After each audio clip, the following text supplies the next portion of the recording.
Service in Ruskin has issued a severe thunderstorm warning for eastern Hillsborough County and west central Florida, southwestern Polk County and central Florida. Of course he's Melbourne, got it. He's in St. Pete right now. Daylight time.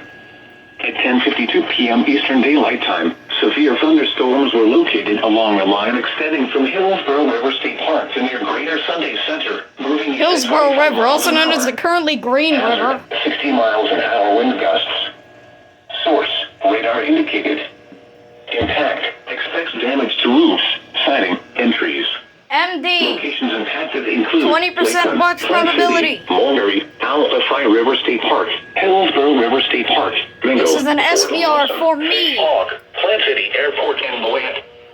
For your protection, move to an interior room on the lowest floor of a building. Repeating, a severe thunderstorm warning has been issued until 11:30 p.m. Eastern Daylight Time for the following counties in Florida, Hillsborough, and Polk. You're gonna go off? The heck?